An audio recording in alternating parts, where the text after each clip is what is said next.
I have recently had several conversations with people about AI generated music. Short answer, I'm not impressed. Doesn't mean I can't be impressed. The other day I put on a John Coltrane record, and it struck me right away listening to this how very impressed I was by the music of John Coltrane. This was not some revelatory moment. I've been a fan of Coltrane for decades. I've always known how impressive his work is, but because I've been thinking so much about the AI music generators that are coming about, it made me realize, as I thought back to musicians who have impressed me, why it has been impressive. John Coltrane playing Giant Steps, the experimental guitar work of Jimi Hendrix, the classical guitar accuracy of Zhu Feiyong, both the singing and the guitar work of Stevie Ray Vaughan. The late 70s, when Eddie Van Halen came out with Eruption and floored the guitar playing community. Everything I've ever heard by Duke Ellington. The low vocal range of Tony Braxton. These are things that these people had to work at for years, for decades. They earned this. And what makes AI music unimpressive is that work isn't there. It's not hard for an AI to play guitar or saxophone faster than any human ever did. It's very unimpressive.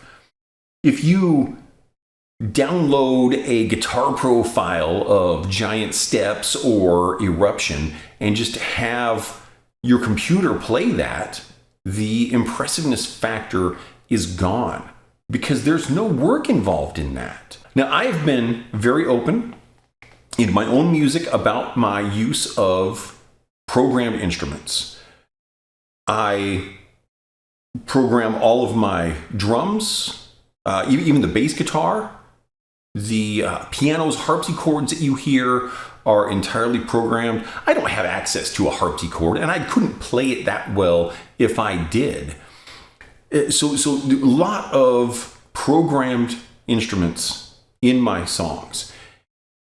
And I have nothing against the use of programmed instruments, but you should not be impressed by the drum performance on my album. The very first album that I did have two guest drummers on it, and they were both very impressive drummers.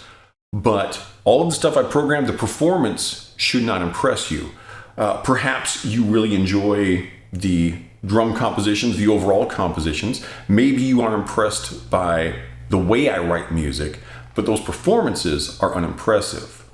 Now, in contrast to that, the guitar work I do is all me. And in fact, it is unedited. If I am recording, for example, a guitar solo, and I hit a sour note, I do not go in and pitch correct that note to the right spot. If I hit a note that's out of timing, and I don't like the way that sounds, I just record that entire guitar solo over. This is also true of any rhythm guitars that I record, because that is my standard. I have nothing against people who edit their guitar solos to make them more perfect, to fit a grid. If that's the way you wish to create music, that is fine. I have my personal standard by which I do this, and that is what I will continue to do. So you may or may not be impressed by my guitar work. You may or may not like my music. No type of music is going to appeal to all people. But know that the guitar recordings are in fact real, and what you're hearing is exactly what I actually did. And I have nothing against the use of machine-generated sounds, mechanical playback devices, digital playback devices. I think these can all be made very good use of, and I have nothing against the validity of AI music, but it just doesn't impress me. This is my entire thesis. It has nothing to do with its functionality or use, just whether or not it can impress me. And AI not just does not, but in fact cannot impress me. An analogy here would be to think of how many times you very likely have traveled 26.2 miles, probably more, in an automobile. This is a very unimpressive feat. However, when a person runs a marathon, that is impressive. This is something that can impress us. Actually doing it manually. The use of the machine to travel that distance makes it unimpressive.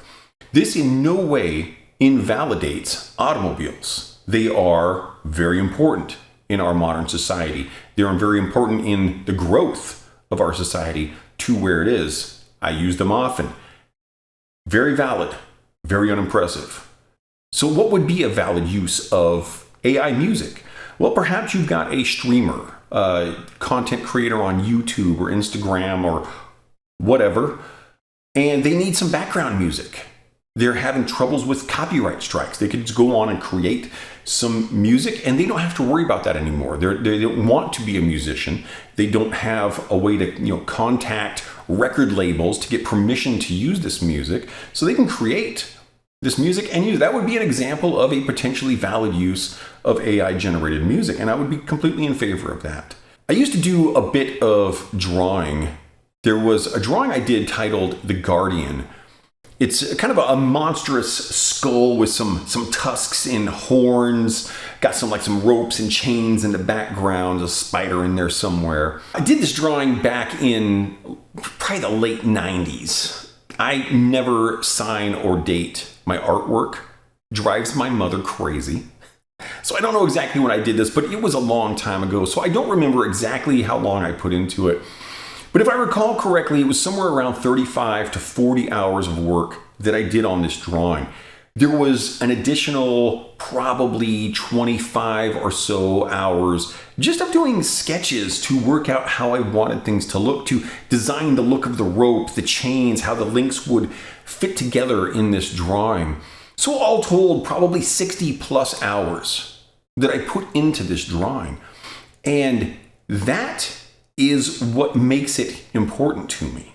If I had simply gone into an AI image generator and typed in, monster skull with ropes and chains and horns and a spider, there would be nothing to that. That was not a creative process to simply have a machine do it on your behalf.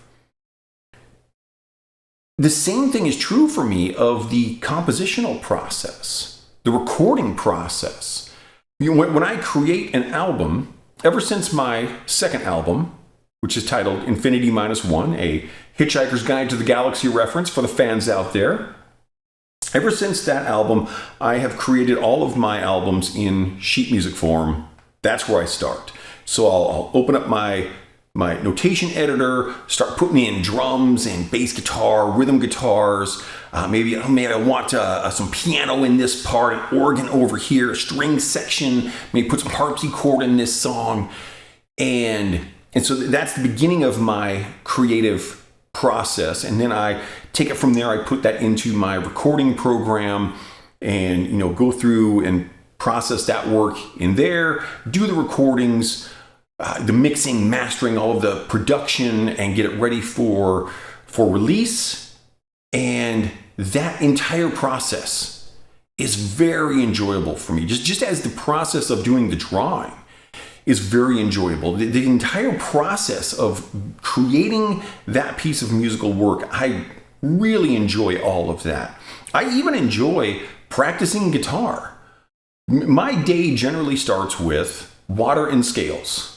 I get up, I come down here to my office, and it's, drink a bit of water, grab a guitar, play some scales.